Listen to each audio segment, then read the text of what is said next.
Hey guys, in this video we are going to talk about interfaces. So let's see what is an interface. An interface is a completely abstract class. That is, using interface we can specify what a class must do but not how it does it. Interfaces are syntactically similar to classes, but they lack instance variables and their methods are declared without any body.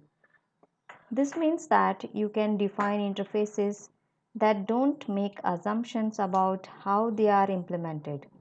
Once it is defined, any number of classes can implement an interface. And also, one class can implement any number of interfaces. So, how to implement an interface? A class must create the complete set of methods defined by the interface.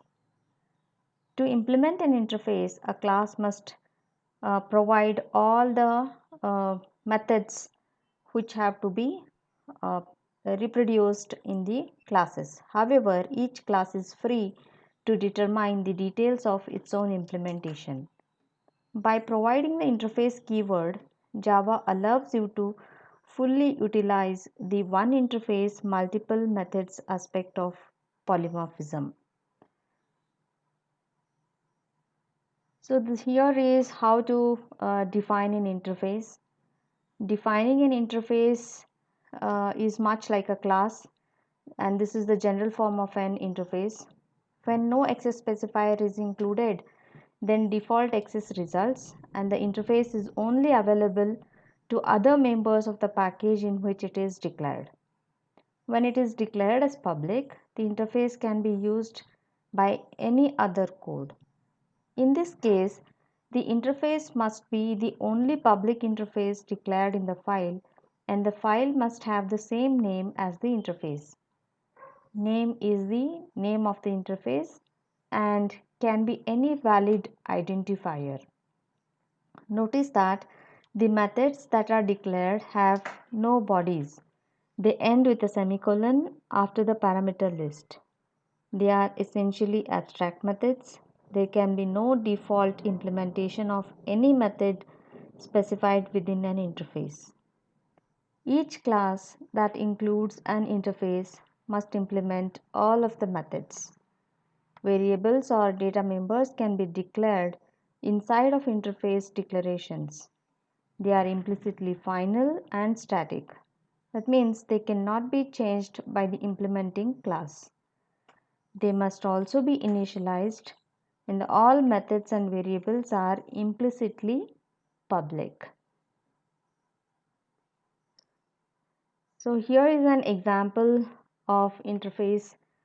So using the keyword interface, we can declare an interface, that is int example is the interface name, and here we have a method called as display that has to be defined, that has to be implemented in the class which implements this interface. So this is how to implement an interface. Once an interface has been defined, one or more classes can implement that interface. Like here we can have a class name that extends a superclass, implements interface. So this is the general format of it. To implement an interface, we need to include the implements clause in a class definition and then create the methods defined by the interface.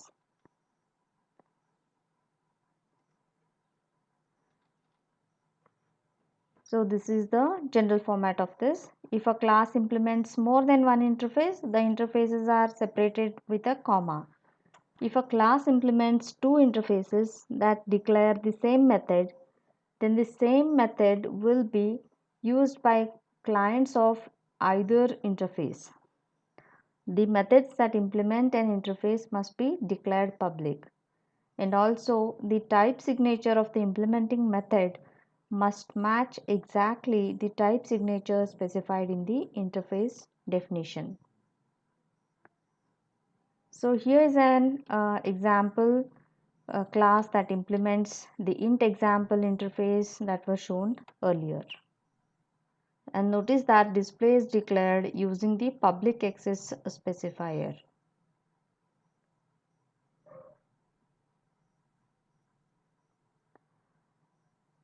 So can a class that implement interface define additional members of their own?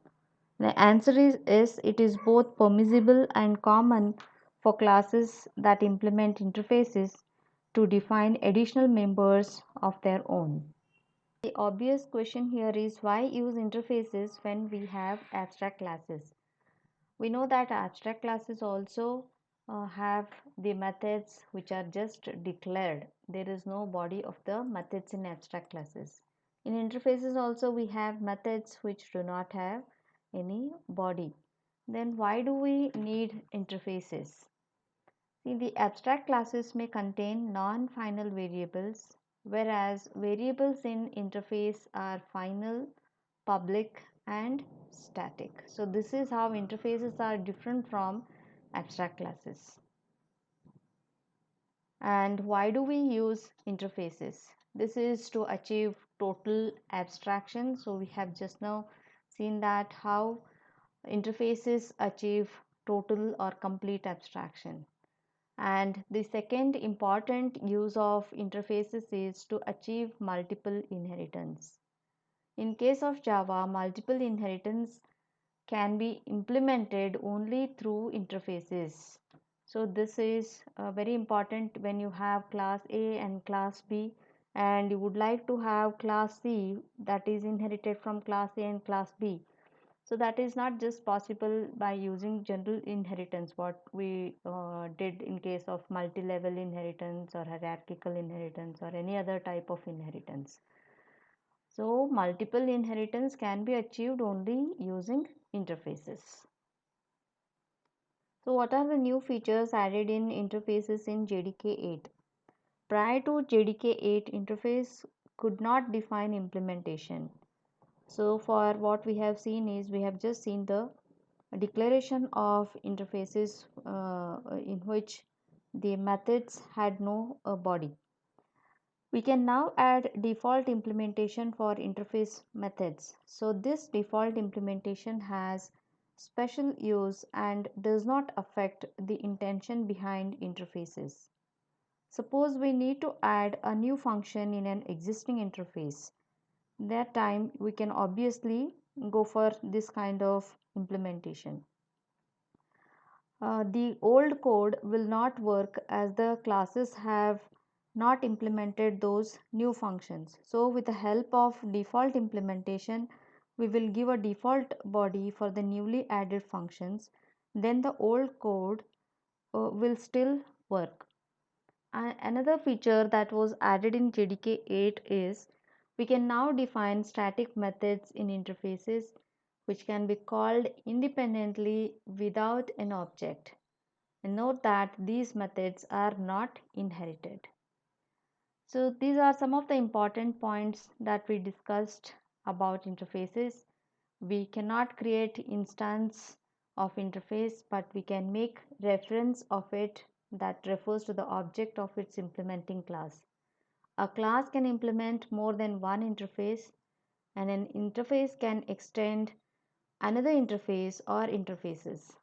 A class that implements interface must implement all the methods in an interface. All the methods are public and abstract, and all the fields are public, static, and final. And it is used to achieve multiple inheritance.